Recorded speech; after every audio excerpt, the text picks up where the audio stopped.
नमस्कार, मी मनुष्य Patil. Talk time मध्ये तुमचं स्वागत. आणि आजचा आपला विषय आहे तंबाखू आणि श्वसनाचे विकार.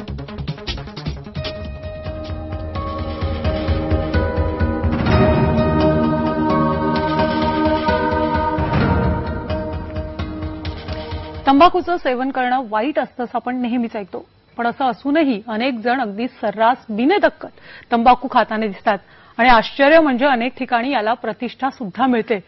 तंबाखूमुळे होणारे शारीरिक आजार पाहिले तर तंबाखू किती घातक आहे हे आपल्याला लक्षात येईल. आणि यावरच आज आपण टॉक टाइम मध्ये चर्चा करणार आहोत.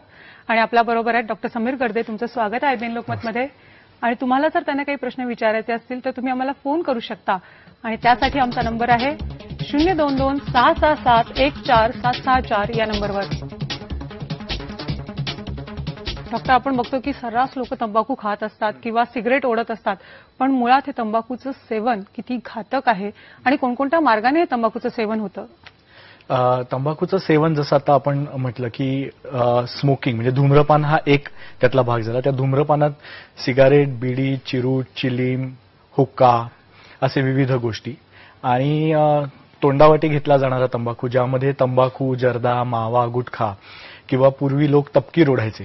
तर इतक्या सगळ्या वेगवेगळ्या मार्गांनी माणसाने आतापर्यंत तंबाखूचा वापर केलेला आहे. आता तंबाखूचं व्यसन का लागतं तर तंबाखूमध्ये मुख्यतः निकोटीन हा जो घटक असतो त्याचं खरं तर ते व्यसन असतं. निकोटीन हा एक असा पदार्थ आहे की जो तुम्ही सिगारेट वाटे ओढून फुफ्फुसातून तुमच्या रक्ताभिसरणात जाईल किंवा तोंडावाटे घेतलेल्या तंबाखू वाटे तो रक्तात पोहोचेल, तिकडनं तो मेंदूत जातो आणि मेंदूत गेल्यानंतर तो डोपामिन नावाच्या एका विशिष्ट सबस्टन्सला तिथे तो उद्दीपित करतो. आणि त्याच्यामुळे सिगारेट ओढणाऱ्या किंवा तंबाखू खाणाऱ्या लोकांना किक आली असं जे ते म्हणतात की फ्रेश झाल्यासारखं वाटतं किंवा ते तात्पुरतं असतं. एखादं काम करण्याआधी किंवा एखादं काही टेन्शन असेल कामातलं आणि त्याच्यावर मात करण्यासाठी म्हणून ते त्या तंबाखूचा वापर करत असतात. निकोटीनमुळे व्यसन लागतं. पण ह्या तंबाखूच्या सोबत मग तो सिगरेटच्या धुरातून गेलेला असो किंवा तोंडावाटे गिळलेला असो, 4000 विविध प्रकारची घातक रसायनं ही आपल्या शरीरामध्ये पोचत असतात. अच्छा, म्हणजे तुम्हाला असं म्हणायचं की आता एक सिगरेट किंवा एक बीडी ह्याच्यामधनं अशा प्रकारचे घातक द्रव्य जातात. एका पफमधनं म्हणजे एकदा सिगारेटचा धूर आत गेला की त्याच्यातून त्या निकोटीन सोबत 4000 वेगवेगळ्या विषारी घातकांची रसायनांची घातक मात्रा आपल्या शरीरामध्ये पोचत असते. आणि त्यातली 250च्या वर ही प्रूव्हन कार्सिनोजेन्स म्हणजे ह्या पदार्थांनी माणसामध्ये किंवा प्राण्यामध्ये कॅन्सर होतो हे सिद्ध झालेलं आहे. असे सुद्धा घटक त्याच्यातून आपल्या शरीरात पोचत असतात. तर त्यामुळेच तंबाखूचं व्यसन हे अत्यंत वाईट. पण मग ही जी घातक द्रव्य आहेत ती आपल्या शरीराला कशा प्रकारे म्हणजे अटॅक करतात? त्याचे वेगवेगळ्या ठिकाणी परिणाम होत असतात.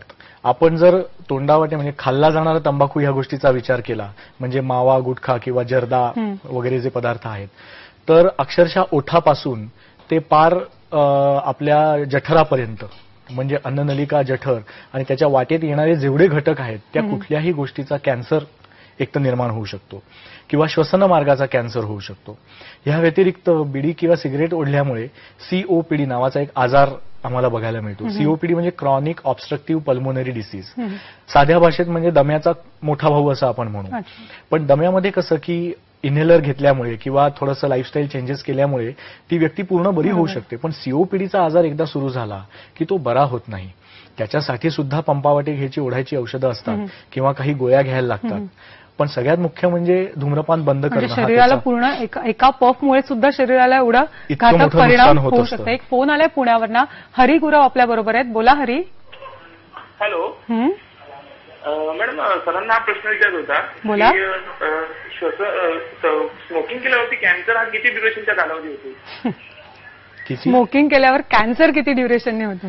किती ड्युरेशनने होतो असं नाही सांगता येत. पण हे नक्की आहे की एखादी धूम्रपान न करणारी व्यक्ती आणि एखादी धूम्रपान करणारी व्यक्ती, तर त्या धूम्रपान करणाऱ्या व्यक्तीला न करणाऱ्यापेक्षा 20 पटीने जास्त कॅन्सरचा धोका असतो हे मात्र नक्की सिद्ध झालेलं आहे.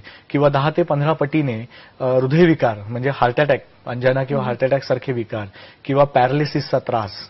कारण तंबाखूने काय होत असतं की आपल्या शरीरातलं जे रक्ताचा प्रवाहीपणा आहे तो कमी होत असतो. विषंदिता कमी वाढत असते. त्याच्यामुळे रक्तात गाठी बनण्याची प्रोसेस खूप फास्ट सुरू होते आणि मग त्या गाठी हृदयाच्या रक्तवाहिन्यांमध्ये किंवा मेंदूच्या रक्तवाहिन्यांमध्ये किंवा अगदी हातापायाची जी छोटी बोटं असतात त्याच्या रक्तवाहिन्यांमध्ये अडकतात. मग हातापायाच्या बोटांना गँग्रीन होणं, मग ते बोट कापून टाका किंवा हृदयविकार झाला तर मग त्या दृष्टीने म्हणजे हे दुष्परिणाम तंबाखूमुळे होतात. म्हणजे कॅन्सर होण्यापेक्षा तंबाखू न खाणं योग्य आहे. प्रतिबंध ड्युरेशन होण्यापेक्षा तुम्ही तंबाखू न खाल्ला तर योग्य. पण ठाण्यावरच पुढचा फोन आलेला आहे. राहुल देशपांडे आपल्या बरोबर आहेत. बोला राहुल. नमस्कार सर, गुड आफ्टरनून.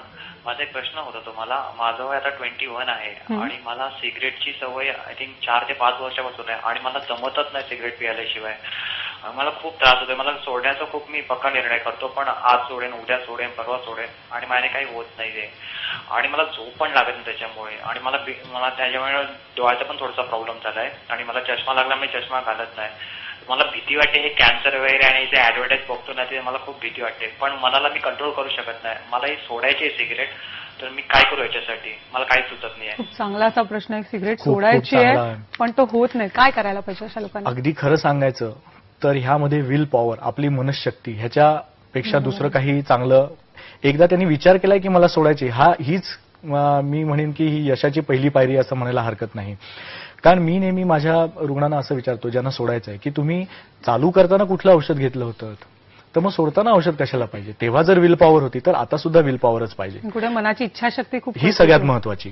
त्या व्यतिरिक्त हल्ली आपल्याकडे अशा काही गोळ्या आहेत. एक साधारण 3-1 महिन्याचा त्या गोळीचा कोर्स असतो.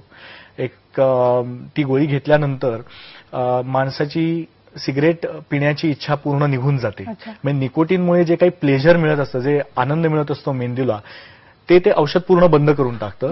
ऍट द सेम टाइम अचानक हे सोडल्यानंतर काही लोकांना त्रास होतो, ज्याला विड्रॉवल सिम्पटम्स म्हणतो. म्हणजे चिडचिड होते किंवा लघवी संडासला नीट होत नाही किंवा एकदम अचानक पटपट वजन वाढायला लागतं. ह्या गोष्टी ते औषध होऊ देत नाही. तर त्या औषधाचा वापर करून आपल्याला ह्यांच्या केसमध्ये इच्छाशक्ती असेलच, पण योग्य डॉक्टरचा सल्ला सुद्धा घेणं तितकंच आवश्यक आहे. पुढचा फोन आला नाशिकवरनं विशाल छादेल आपल्या बरोबर आहेत. बोला विशाल. सर, माझा प्रॉब्लेम असा आहे की मी गुटखा सेवन करत होतो आणि गुटखा सेवन करता करता इतका गुटखा खायला लागलो की माझं तोंड खूप कमी उघडतं आणि कुठली पण भाजी मी खाल्ली तर खूप तिखट लागते. काय सांगाल यांना? हे सुरुवात थोडीशी ल्युकोप्लेकिया, म्हणजे आपले ओठ, जीभ आणि आपल्या मुखाचा जो आतला जो आवरण असतं त्याला म्युकोजा म्हणतो, ओरल म्युकोजा, ह्याच्यावरचे हे अगदी सुरुवातीचे चेंजेस आहेत.